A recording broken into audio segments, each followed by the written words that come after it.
Welcome back to today's episode of Words of the Wise. Today I have Chief Byard from Aurora PD in Ohio, 29 years total in law enforcement. Welcome to the show, Chief Byard. Thank you for being here today.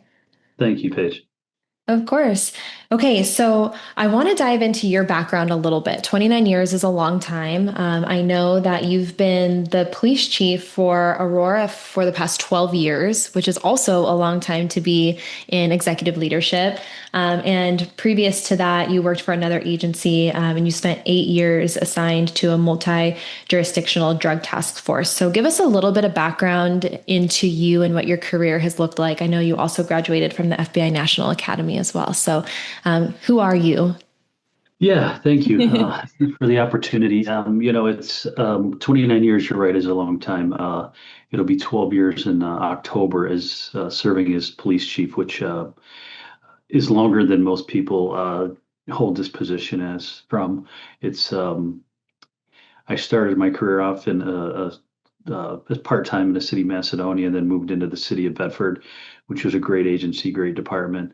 Um, 8 of the years while I worked for that agency, I was task force out ran a drug task force, a multi-jurisdictional drug task force in Cuyahoga County, which is a neighboring county to us now. And then I was asked to apply for this position in the city of Aurora. It's where I lived, and it needed a police chief at the time. So I threw my hat in the ring, and almost 12 years later, here we are. So yeah, I've had a good career as it winds down here.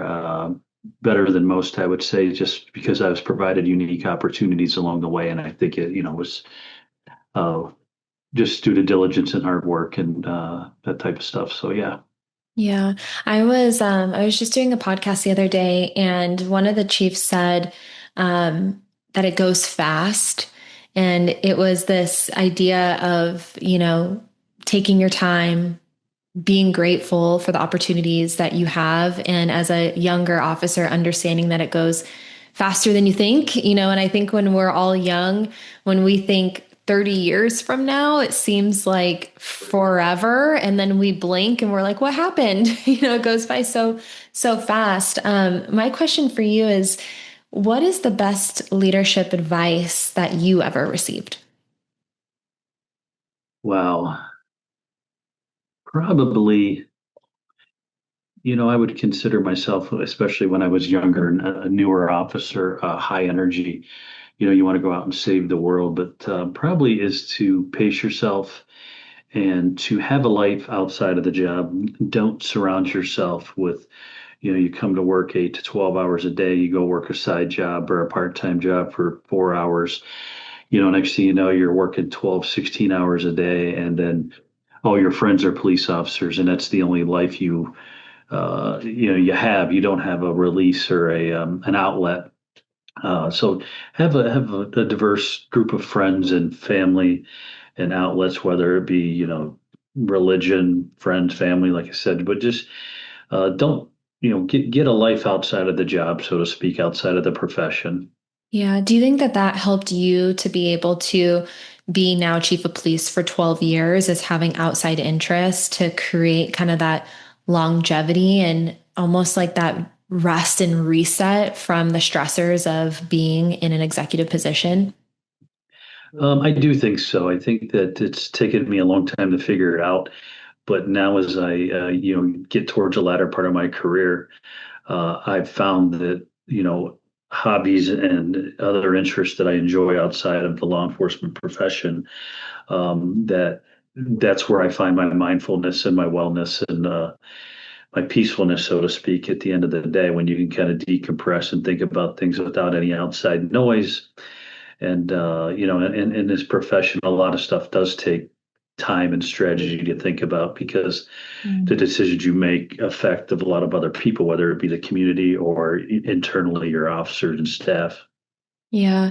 I've thought about this a lot, and I think again, what you said is true that sometimes it takes time to understand these things. Sometimes hindsight is 2020 and you just don't know until you know. But when I was younger in my career, I always thought that things had to happen right this second, or else everything fell apart. And a lot of it was, self-imposed. Of course, in your career, there are things that have to be addressed and things that take priority, but a lot of the things that I thought were really important were like responding to an email immediately or doing some sort of task. And I realized that it's going to be okay if you go to the gym for 30 minutes and you don't respond to that email, or if you take a moment to like for yourself, it's going to be okay.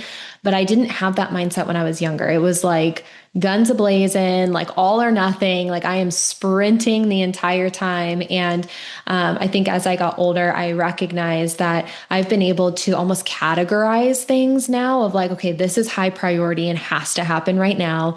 This is something that's kind of medium priority. And then this is something that's really low priority that can be done like later or tomorrow. And when I was able to kind of like, put things into their different file cabinets, if you will, that was really helpful for me to be able to carve out space to breathe. Like we all need that time to just take a beat, and that helped me a lot. So I've learned that over time. That was not something that I did when I was younger. Yeah, and to your point, that's, I guess you could kind of compare that in lines with emotional intelligence. You Mhm. know, sometimes your impulse thinking isn't always necessarily the right thinking because your immediate decision is going to have a long-term effect, or it may not. But at the end of the day, you want to make sure you get it right the first time because sometimes we get, as we refer to like a keyboard warrior, and you want to shoot back a quick instead of thinking about, quick shoot back a quick response instead of thinking about, okay, what are all the different outcomes of this, Yeah. and think about it from the seventh floor down instead of just looking at it at ground level. So yeah, that emotional intelligence is something that you have to have because if everybody remembers everything, they don't forget anything. So you want to take every decision, and especially the more important ones. And like you said, whether you take 30 minutes and go for a jog or a walk and think it through, or you take a week or a day, there's nothing's that. Some things are that urgent, but most of it's not that urgent that it requires an immediate response. Yeah. And I think that we can all relate to times where we didn't do that. And we were like, oh no, I wish I would have taken some time. And there's been plenty of times where I drafted something and came back to it, slept on it, came back to it the next day and was like, well, we need a new strategy here. Because when you regulate your nervous system and you come back with a clearer perspective, things look a little bit different. So yeah, I'm a big fan of like taking a moment, breathe, like make sure that you have the space, but also just understanding that not everything has to be a priority right now, and there are other things in your life that are maybe a bigger priority than even some of the just like mundane tasks. Some of the things where it's like, hey, like, yes, it is important for me to answer my emails. I got to get to those. I'm not going to leave people on red for a long period of time, but it can be a couple hours, it could be a day. It's okay, and I have to also make sure I'm taking care of myself and that I'm prioritizing my family as well. So, again, I think these are all things that come with maybe age and experience, but my hope is that through having these conversations, maybe the younger generation can learn from us a little bit and understand that, there are different priority levels and it's also okay to like take some time for yourself. Exactly. When you and I talked offline, we talked a lot about culture and creating an environment that is fun, a work environment that people actually want to show up to. Can you give us a little bit of insight into your philosophy of culture and how you've been able to maybe implement strategies to create an environment that is fun? Well, I think it kind of goes back to, your hiring practices. You can hire somebody with good morals and good values, and they're going to become a good police officer regardless of their experience. But the moment you decide to settle and take somebody that might have a questionable background or questionable life experiences that don't align with the law enforcement profession, then you're almost asking for problems down the road. They might not immediately rear its ugly head, but eventually it will because now you've just kind of given somebody a badge and some authority, and they become a bully with a badge, so to speak. And we've all seen it, we've experienced it, and So initially it starts with the hiring practices. You want to try to hire somebody that has a vested interest in your community, that cares about what type of customer service you provide, because they may see those same residents out when they're at their kids' baseball games or whatever it might be. So you kind of think of it as, great customer service. And, uh, it starts with the hiring practices. And then from there, you try to recognize people when they do good, and you try to hold those accountable when they might not do so good. But depending on the severity of the events, it might just be an informal conversation. If somebody doesn't do well, but at the end of the day, I think everybody wants accountability, because let's face it, there's always 5% of the workforce that might be responsible for 95% of the problems. So you have to deal with those in a manner that the rest of the 95% of people respect. Yeah. And that you're not just turning a blind eye to this stuff that, whether it be sick leave abuse, whether it be just, driving recklessly, discourteous service. You want to address those early on so that it doesn't become systemic within your organization, and that's who you become eventually. If you address them early on and you preach to that 95%, or you preach to the entire department, this is what you want. Every contact you have in the public should be a positive contact. People should drive away from a traffic stop going, man, that was a pretty nice officer. They were respectful, even if you wrote them a ticket, which, normally you don't write people tickets. Normally you can get the same point across with just a verbal conversation. And, but at the end of the day, we're all humans. So, you want them to pull away going, man, that was a pretty nice officer. Because if they pull away and they have a positive contact, they're probably going to tell 5 other people within 24 hours of, well, that was a great Aurora police officer I ran into today, and tell the story. And if you pull away and they pull away and it wasn't such a great contact, they're going to tell 10 people, that you weren't the nicest of persons. So we'll keep them. So yeah, it's just those two things. And, trying to recognize when people do well through various, whether it be award ceremonies, and, recognizing your staff for their accomplishments. And another one I like to say is employee reciprocity. You have certain employees that go out and they're very proactive, and they're just trying to, they want to help everybody. They want to do a lot.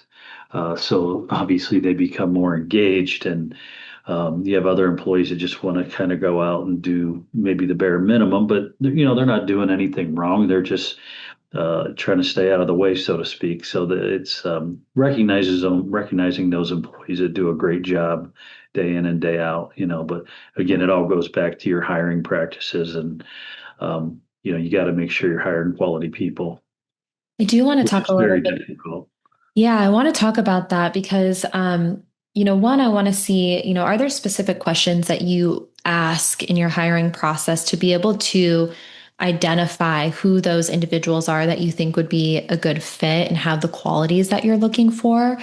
And how can you be selective and not settle when hiring right now is such a challenge, right? Like the pool is maybe smaller. And so I think a lot of agencies almost feel like they have to settle just to have the numbers to be able to, accommodate the calls for service. So I guess it's a 2-part question. 1, are there, specific questions that you ask to identify those individuals? And 2, how are you able to still be, particular even when it's challenging? Both great questions. So we have a standard list of questions. It's about 32, I think we're up to now, that we go through kind of in every interview. And we kind of have a panel of individuals in the interview process. And generally, they start out very basic, and then they get a little deeper as we get further along into questioning. And some of the questioning might be, give us a supervisor, or give us somebody in your past employer or supervisor that would give you that would give you a negative reference, and why. And that's when it always stumps people. You're like, oh, I got to, talk about somebody that's going to give me a negative reference. So you kind of put them out there on Front Street where they have to answer. And some of them might say, honestly, I don't have anybody that would ever give me a negative reference. And you can kind of tell early on in the interview if that's true or not, just based on the answers to the preceding, 15, 16 questions. But that's one we always throw at them that they kind of go into uh, a hard thought on, and then give us examples of a good supervisors you liked working for and why, and then bad supervisors that you liked working for and why. And a lot of it, in law enforcement, our application process is a little more in depth and detail. So the questions, we already kind of have a base of what this person's about and their history and their historical work and past employers, things of that nature. So we know before we even go in, maybe any blemishes that they might have. So we give them a chance to kind of talk at the beginning too. And the floor is theirs. They get 10 minutes to talk about yourself as much as you want, brag on yourself, talk about your friends, your family, your previous employment history, where you grew up, how you grew up, your life history. Tell us everything about yourself. So once they paint that picture, you kind of get an understanding of who they are. And uh, sometimes if I even, will be on the fence about something, I might just peek out in the parking lot, look at the type of car they drive and the bumper stickers they have. And, you can walk up and look in the window of the car and, they have a, vape pen sitting in the ashtray. Is it the car a mess, whatever. You kind of get an idea what type of person they are. I mean, let's face it, if somebody got in your car, walked into your house, they would know a lot about you very quickly, be just how you live your life, just based on, the things you have laying around, the artwork you have on the walls, what you do on a daily basis. So we hold a very thorough interview process. And then as far as recruitment and retention, that's a tough one. When I became a police officer in 1997, it was a lot. There may have been 500 people competing for a suburban job where they were only hiring 4 or 5 people. Mm-hmm. Those civil service tests are only good for 1 year. So you pretty much took every test you could and hoped that you would score high enough, because civil service has very restrictive rules on the process of hiring. If I score number 1 and you score number 10, then the agency has to justify why they didn't hire 1 through 9 and they hired number 10. Mm-hmm. So they have, things that thresholds of elimination, so to speak, whether it be, well, we did a background check on the first 7 and they had a history of hardcore drug use, or whatever the case may be. You have to justify why you're not hiring them. Now we're to a point where agencies that are very well paying are competing for the same 10 people all the time. Mm-hmm. Currently, right now, we have a civil service test going, and we have a really good number of candidates, which is only, I think we're up to 40, 35, 40 now, which is kind of the norm. But when you figure if we have to hire 5 people, all our neighboring agencies have to hire 5 people. Of those 35, 40, only 15 or 20 are considered really good quality, maybe not even that. And we're competing with all of our neighbors around us.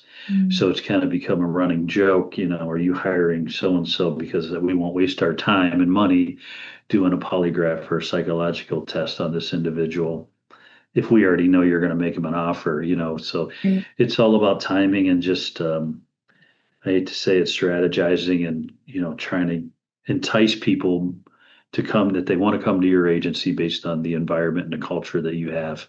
And in our profession, that word spreads fast. Either you want to work somewhere or you don't, and here's the reasons why. And it usually comes from within your agency. Your employees or personnel will go out and say, hey, come work for us because X, Y, and Z. So hopefully I answered your questions.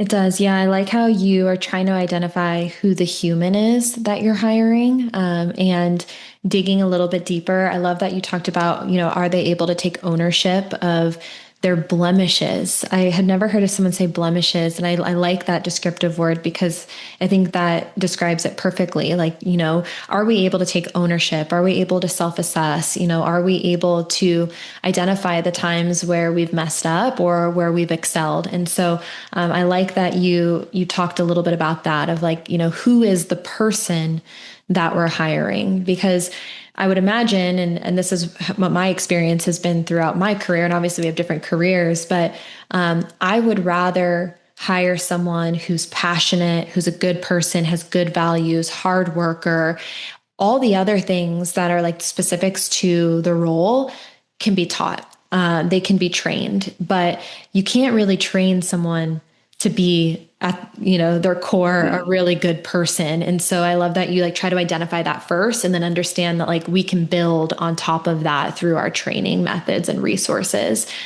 And one of the things you said that I thought was really interesting, I work with a few agencies in California, and one of them was talking about this challenge because they're all doing the same. They're all competing against the same pool.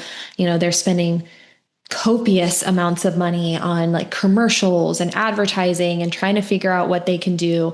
There was a funny story about how someone parked their recruitment truck from like a neighboring city into another city.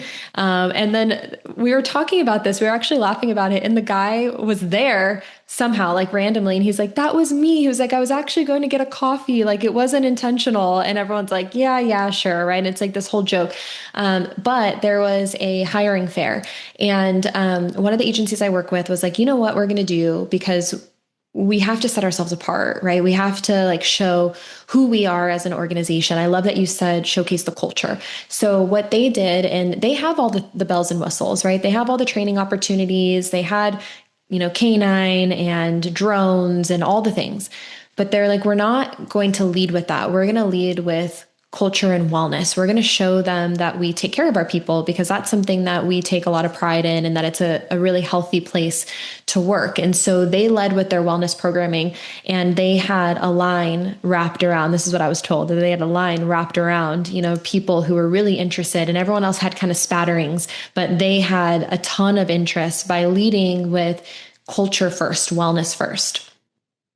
That's a very good point because, you know, I always say your career is too long to come, when you get out of your car to come walking across the back parking lot, kicking the can across the parking lot because you're coming into work. You should come into work and love the people that you work with and for. And it's kind of, this is, it's kind of, I don't want to say enjoyable, but it's fun and enjoyable, but accountable. That's the workplace motto. You come in, have fun, enjoy it, but be accountable to the duty that you have and the residents that you serve, because it is about customer service. And at the same time, we have to recognize through training and culture and things that you just mentioned that we're taking care of our people from within.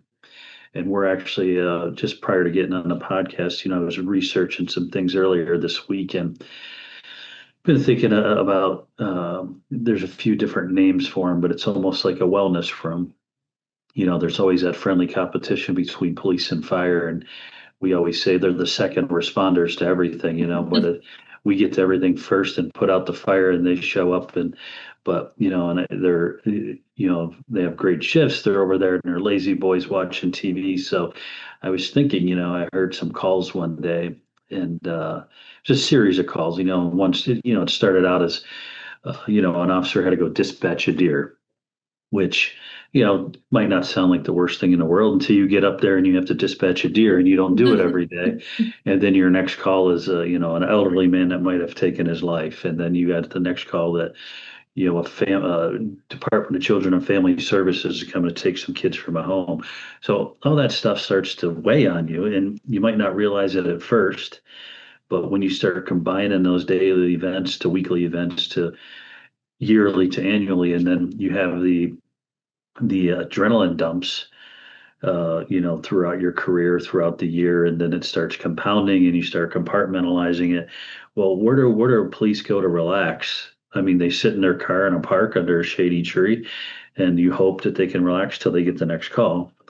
And So we start researching some wellness rooms, and Mhm. it's just basically like a quiet room with some recliners. And I have a local organization that's going to probably fund it. It's not that expensive. It's just you need the space, a room, and the ambiance, so to speak, to create the room. And like I said, simple couch, carpeting, some relaxing, maybe a sound machine, dimmable lights, things of that nature.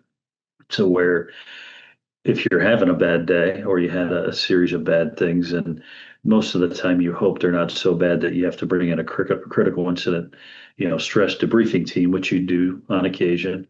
But just for somebody to go on their lunch break and close their eyes for 30 minutes and recharge, so to speak. Yeah, I'm a really big fan of micro resources or micro training. I think that a lot of what we think about wellness is that it's this huge time commitment, it's this huge obligation, and what you just described is a micro resource, right? It's like, hey, how can we give you something that for 10 minutes, for 15 minutes, you can decompress?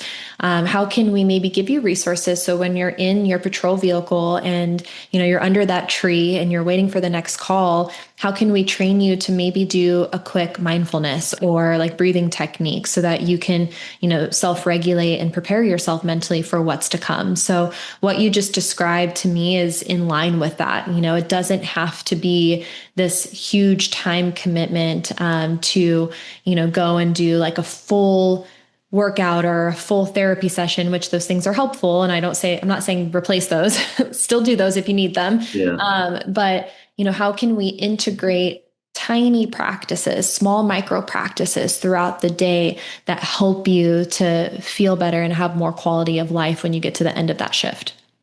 Yeah. And to your point, at the end of the day, more police officers die by suicide than they do at the hands of other people. And that's got to be a staggering statistic. Like that more people with the number of the millions and millions of encounters that law enforcement have every year, that more die Mhm. uh, through suicide than as a result. In contrast to the dealing with the subject that may be combative or trying to kill them. Mhm. That's a staggering number when Yeah. you start to look at it. They're exposed to those traumatic events and high stress situations, and that emotional health, the ability to control those emotions and feel comfortable in expressing them too, and not keeping them compartmentalized inside is something that we have to, keep our eye on.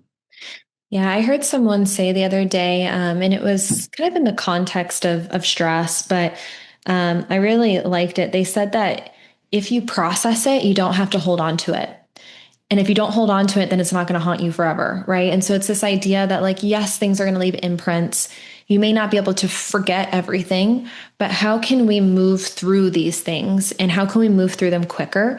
How can we process these things? How can we regulate? How can we have the tools and resources so that we can move through it and we're not just shoving it down and holding on to it? We've heard these analogies of like your rucksack or your backpack or, Yeah. these things that become really heavy over time if you don't process these things, if you don't move through them, if you don't have those resources, you're holding on to them and they become really heavy, right? And so then you're going to have to deal with it one way or another. There's going to be a point where it becomes too heavy to hold. And so I really liked how this person was kind of describing it. They were like, if we can more consistently be processing these things and moving through these things, then we don't have to feel like we have to hold on to them. And I thought that that was a really important thing to remind everybody that it's daily habits.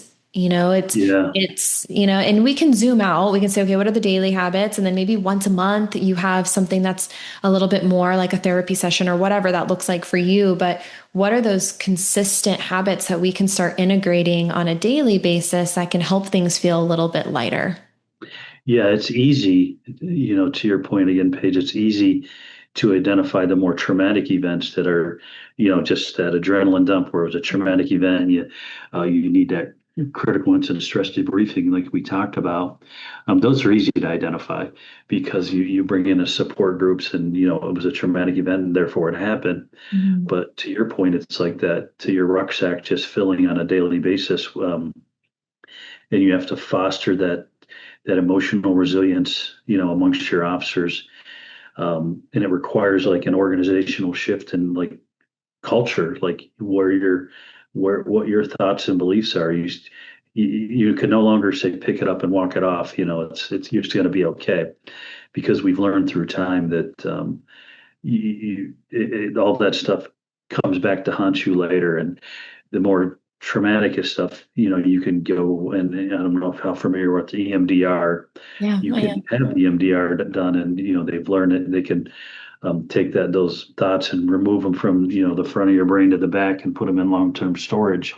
Um, but it comes down to leaders and first line supervisors recognizing when somebody's going through it, so to speak, whether it's in their personal life or their job life or a combination of the two. Um, you have to recognize it and you have to deal with it. And we have, I mean, as recent as this year, um, you hope that I'm going to go back to when you said take ownership. Mhm. I love that word, because whether it be discipline or self-help, you need to take ownership of your situation. And it's so much easier for me when I have to deal with the situation and somebody comes in, whether it be a disciplinary issue, and they just jump on the sword and say, I did it. Maybe it was accidental. Maybe I did it on purpose, but it wasn't a good decision. I own my mistake. Let's move on from here. At least I know that that person's recognizing what the issue was, and they're not making an excuse for themselves, or because then you kind of now you're wondering the integrity and the characteristics of this person if they're not taking ownership. But the same thing with their own mental health, and we deal with it a lot with elderly people that they don't want help, but yet we're called there every day for a different reason because they need help, and trying to get them to identify that and say, look, you might be okay mentally, but physically your mobility is steadily decreasing, and maybe it's time to think about other living arrangements, whatnot. But then again, with your own employees and their own emotional well-being, when you come in and you talk to them and say, look, we've seen a pattern of X, Y, and Z, and we're wondering what's going on. Is everything okay? And then sometimes they'll just start dumping everything on you that's going wrong, whether it be just they're not comfortable with their immediate supervisor at that point, or if it's coming from home, divorce, child custody issues, mom has cancer, whatever the case may be. So then it puts us in a position of understanding where our employee is at that particular time, and we can say, okay, just have some open, transparent conversation with us because it's confidential what you tell us, but we want to have an understanding of why you're calling off sick every 3 days. But now that you've explained it, it makes sense. So let us know what we can do for you. And it doesn't turn into that, us versus them disciplinary issue, just that open line of communication. So, Yeah, no, I agree with you. I think that we all have to understand our role when it comes to these things. And I think it's really interesting. And I've been here before where I'm like, I've got it. Like, I'm strong enough. I don't need this or that. And, I'm good. I'm fine. Everything's fine. And what I've recognized is that that's not the question. There's no question that every person within the organization is tough, they're strong, they're resilient, they're effective, right? We can have these conversations and say, like, it's not a matter of if you are strong or if you can deal with yeah. these things. We know that you can, but should you be holding on to all of these things, to the detriment of your own wellness, to the detriment of your own performance? Should those things be happening? And the answer is no. Like, why hold on to it? Why, put yourself in a position where now your performance is suffering? Now you're, maybe have more of a negative mindset, maybe now your personal life is falling apart because you are tough, which we know, and you're strong, which we know, but you didn't want to deal with the things because you thought that if you did, it made you weaker. And that's not the case, right? And so it's like, yes, we know you're all these things, but like, should you be holding on to it to the detriment of your own self and, the performance? No. So what do we got to do to like make sure that like you're good? And like, that's the conversation. It's like, we just want you to be good. Doesn't mean that you're less than, it doesn't mean that you can't handle these things on your own. We know that you can, but I think that we all have to understand that like, we have to take action when it comes to our own lives and our own wellness. No one is going to do it for us. No one is coming to, hold our hand to the gym. No one is coming to like whisper in our ear every, 30 minutes to do something that we need to do. We have to do that for ourselves.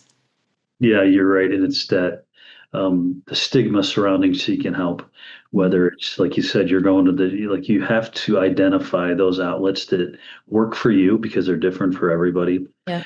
Whether it be, mowing grass where, you have your headphones on, listening to a podcast, or going to the gym and walking your dogs. I mean, I think that a lot of people find it in their pets. It's they never talk back. They're always happy to see you, and but yeah, it's getting over that stigma, asking for help, whether it be, maybe somebody needs some medication, just help them relax a little bit, or they can do it through their own means. But even going into a doctor's office, I mean, let's face it, that's a big step. You got to put it through your insurance, and do you want to bring it up at your physical? Like you feel, you lose sleep or whatever the case may be. But yeah, to your point, that stigma that has been long lasting, and especially our profession, that pick it up, get up and walk it off type mentality is kind of a thing of the past, especially now that the youth that are coming into this profession, they have a different mindset. They value, which I think they're a little smarter than we were. We were motivated by money. I mean, my era, and so we worked a lot, and you did what you had to do to take care of your family. And this younger generations, they value their time off more than they value money, which is smart, as long as they're doing the right things with their time off. But they're not motivated by overtime. They're not motivated by the dollar. They're motivated by time off with family and whatnot. But back to your point, it's getting over that stigma that surrounds seeking help. Yeah. How do you, we were talking about the influence that leadership has on the entire organization. How do you get your leadership team on board with that same mission and being, supportive of wellness and breaking down those barriers and breaking stigma so that, the entire organization is on the same page? Do you have any strategies that have been successful? That's a tough one. Yeah. I think everyone's shaking their head agreeing that that's a tough one. It's a tough one because, there's different schools of thought. And when you look at your supervisors in your administration, you have to ask yourself, is this a healthy relationship between them and their subordinates? Are they doing things to empower the subordinate, or are they beating them down every chance they get? How are they delivering messages when they're given constructive feedback or constructive support? Are they given support, or are they? So it comes down to supervision, and there's the most important type of supervision is the front line, the sergeants, because they're the ones that are relaying the messages from the top down. And that middle line is kind of the buffer there with the lieutenants, captains, however your department's set up. But that frontline supervision is the most important. And if they don't believe in the same thoughts that you have or beliefs that you have as the head of the agency, then they can kill morale, kill the thought just with a few words. So they have to have buy-in. Our particular agency, we're going through a lot of changes right now for the better, a lot of promotions, and I don't think that people should be rewarded or promoted for tenure. It's what have you done since you've been here? When you are in those, supervisory roles for whether it be temporary because the sergeant called off sick or whatever. what do you do? How do you motivate your team? What type of person are you? What type of family man are you? Mhm. Let's face it, if the guy to be promoted just because he scored the highest on the test, because he's getting extra credit points, because he's been here the longest, but nobody has any respect for him.